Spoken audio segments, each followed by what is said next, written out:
Hello again everyone, Marcus here. I review stuff today. I'm reviewing the song Monkberry Moon Delight by Paul and Linda McCartney. This is part of my ongoing series where I'm listening to songs that come from albums that are on Rolling Stone magazine's list of the 500 greatest albums of all time. And so the way this series works is I'll do reaction videos for 2 or maybe 3 songs off of each album, and then eventually I'll go and listen to the rest of the album on my own and come back and let you know what I thought. So this particular album, Paul and Linda McCartney Ram, is number 450 on the list and was released by Apple in 1971. About the album, Rolling Stone says, in its day, Paul McCartney's second post-Beatles album was widely disliked. John Lennon dismissed it as muzak, and Ringo Starr said the lack of good songs made him sad. In retrospect, it's a modest, goofy, loose-limbed outing about domestic pleasures, full of eccentric pastoral tunes like Heart of the Country and Monkberry Moon Delight, which we're listening to today. The loopy pastiche of whimsical song fragments, Uncle Albert / Admiral Halsey, became Paul's first post-Beatles #1 hit. I was in a very free mood, he said. So I got to say, I'm familiar with, the work of the Beatles. I mean, who isn't? And then I've also listened to some of Paul McCartney's solo stuff, some of his stuff with, I guess, Wings, right? Like, immediately what comes to mind is, Band on the Run, Jet, Let 'Em In, Ebony and Ivory, some of those songs that I'm familiar with, but I don't think I've ever heard anything by him and Linda McCartney. So this will be a new experience for me, and just, hoping for a good song. So with that, I say we jump right in. Paul and Linda McCartney, Ram, here we go. Ram's the album, sorry. Monkberry Moon Delight's the song. Here we go.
I'm gonna preface what I'm about to say with I liked that song. I thought it was quite enjoyable actually, but I can see why at the time some people probably didn't.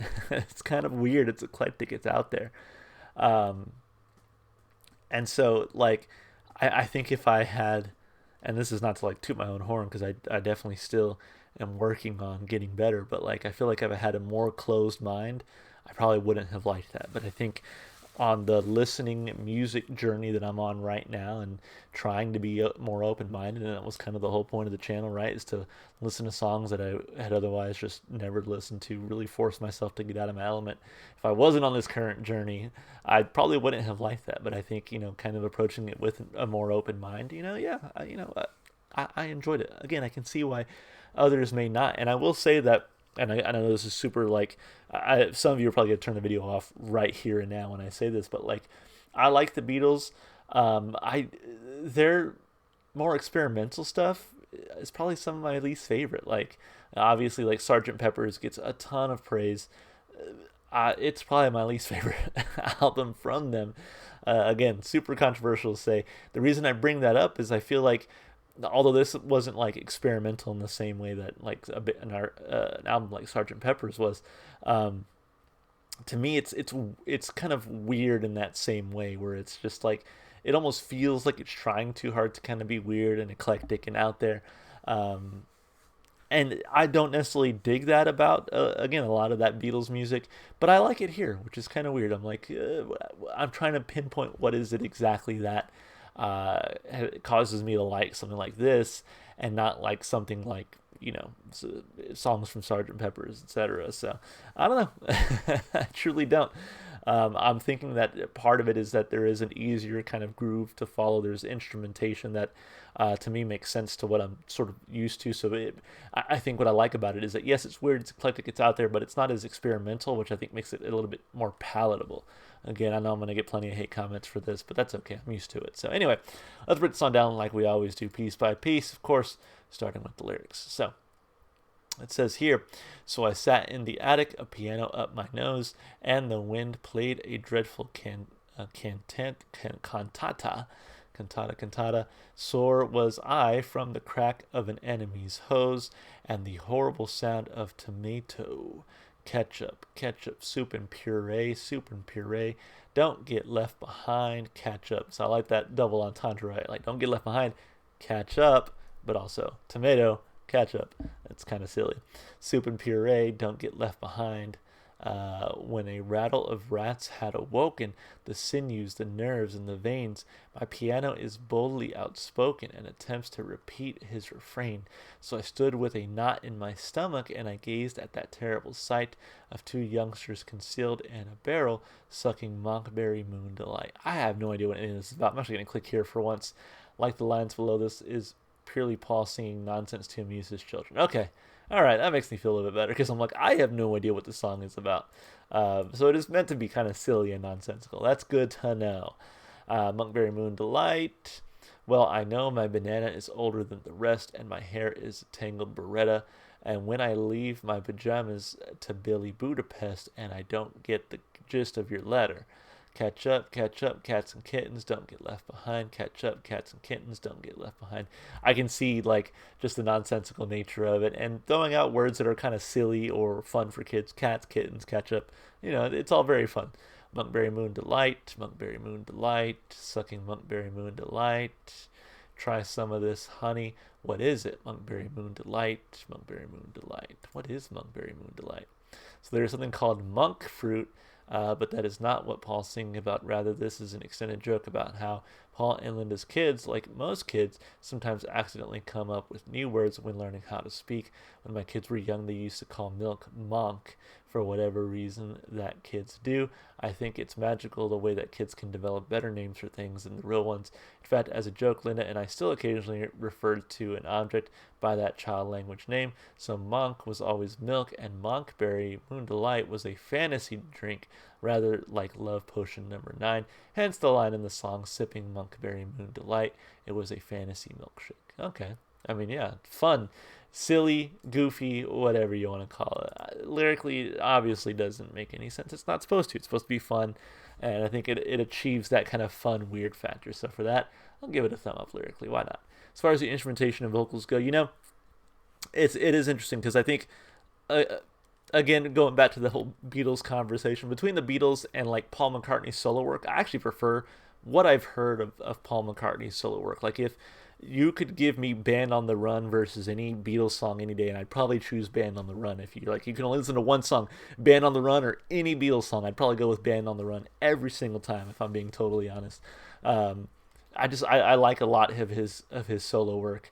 And then like two on top of that, like for me solo work wise, it's Paul McCartney, and then it's Jesus Christ, why did I lose his name all of a sudden?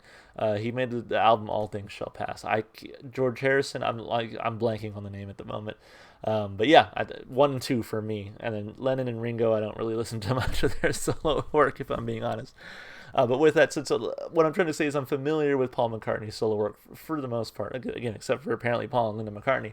But I think what I like about his work, like with Wings, is that the way his voice sounds, right? Whereas in some of his Beatles songs, he sounds more like that edgy, raspy, like rock blues vocal style. So I think I was coming into this more expecting like Paul McCartney and Wings type vocal performance, and I got like a classic Beatles type vocal performance, which I'm fine with, right? I think he still sounded really great throughout.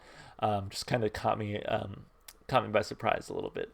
That and the backing vocals by, I assume, Linda McCartney, mixed with kind of the silly instrumentation, a lot of really fun piano work throughout, some drums I thought were good. Everything I think kind of worked for me. Piano really stuck out as being like the one thing that was like, okay, this is like really fun to listen to. So honestly, I think the instrumentation of vocals is what's going to keep me coming back to this song. Again, lyrically, it's just kind of silly, it's goofy, but musically, it was a lot of fun. I thought there were a lot of really good elements throughout, so I'm going to give it I'm going to give it 2 thumbs up for instrumentation and vocals. I really enjoyed it.